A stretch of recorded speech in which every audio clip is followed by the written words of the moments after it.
మీ అయ్యగారు ఎక్కడా? లేరు. సడన్ గా వచ్చేసాడు. ఈడే పరిపోయించాడా, పోలీసు వాళ్ళు వదిలేశారా? వాళ్ళని అడిగితేనే తెలుస్తుందండి.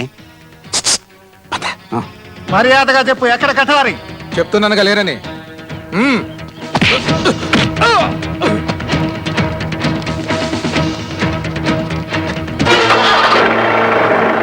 చూశాడు.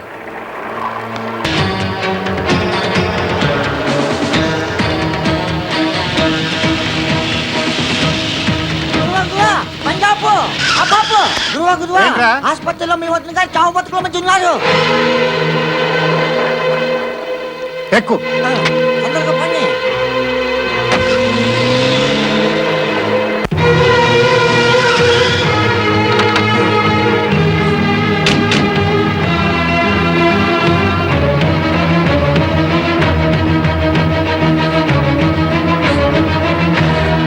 వదినా, ఏమైంది? ఎవరో ఏదో అన్నారని కడుపులో ఉన్న బిడ్డతో సహా తను చచ్చిపోవడానికి సిద్ధపడిందిరా. ఎంత పని చేసావు వదినా? చూడండి, ఆమెకు అర్జెంట్ గా ఏబీ నెగిటివ్ గ్రూప్ రక్తం ఎక్కించాలి. అది చాలా రేర్ గ్రూప్, ఈ హాస్పిటల్లో లేదు. నా బ్లడ్ అదే గ్రూప్, నేను ఇస్తాను. పదండి. అలాగా అయితే రండి.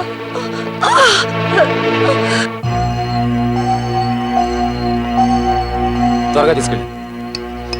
అర్జెంట్ గా అడదాని పోలీసుల దగ్గరికి వెళ్ళిపోదాం. అటు చూడండి, పోలీసులు వీడి కోసం వస్తున్నట్టున్నారు. నీ అబ్బా వస్తుంది పోలీసు వాడు అంటాడు. పికెడి అవుతాను. పికెడియో వెళ్ళిన పని ఏమైందియో? మేనేజర్ కసక్కియో లేదు లేదా? మరి ఏం చేసావు? నా మెయిన్ దుష్మన్ ఉన్నాడు కదా, ఆయన దగ్గరికి బ్యాంక్ మేనేజర్ దొరికిపోయి అప్రూవల్ గా మార్చి ఆ రవి గారిని జైలుకని బయటకు తీసుకొచ్చిన. బ్యాంక్ కిరికిరితో మనకేం సంబంధం రా? అని నేను జైల్లో పెట్టిస్తే నువ్వు రిలీజ్ చేయించావా? కొంప ముంచావు కదట్రా. అరే ఫైట్ కూడా కండక్ట్ చేసిన ఆడు ఉరికిపోయి వచ్చిండు. ఈ ఊరికే వస్తాడు కదా అని వీడికి వచ్చిన. తిన్నగా నా దగ్గరికి వచ్చాడు. అయ్యా, ఆ రవి హాస్పిటల్లో వాళ్ళ వదినకి రక్తం ఇస్తున్నాడయ్యా. అట్లనా? రే జీపెక్కుండ్రా, ఇవాళ రక్తం కళ్ళ చూసి నా జీవిత నెరవేర్చుకో.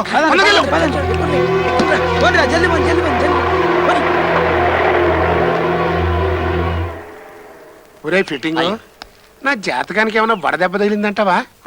మన మిత్రులు కూడా శత్రువులకు మేలు చేసేస్తున్నారా అన్నట్టు. ఆ చంద్రంగాని చంపినప్పుడు ఎంతమంది ఉన్నారా? పంచపాండవులాగా 5 ఉన్నామండి. ఒకటి చంద్రం అండి, ఆడిని మీరే తగలబెట్టేశారండి. 2 బట్టిగాడండి, ఆడికి థ్యాంక్స్ చెప్పి ఆ రవి మీతోటి చంపించేశాడండి. 3 మేనేజర్ అండి, ఆడు మీరు అడిగిలో తరివేశారండి. ఇప్పుడు పోలీస్ స్టేషన్ లో ఉన్నాడండి. మిగిలింది ఇద్దరండి, అది మన ఇద్దరేనండి. ఎదురెదురుగా ఉన్నామండి. అంటే నా గురించి నేను ఎవరికి చెప్పుకోలేను, మరి నా గురించి చెప్పడానికి ఇంకెవరున్నారా? అదేంటండి నా వంక అలా చూస్తున్నారు? ఏం లేదురా, ఇప్పుడు నేను పోలీసులు పట్టుకుని 4 ఉతికారనుకో, నా రహస్యాలు మొత్తం కక్కా. నేను ఎదురుపడ్డానికి కూడా సరిపోయింది, లేకపోతే మొత్తం చెప్పించేవాడు. లాభం లేదు, నిన్ను కూడా చంపేస్తా.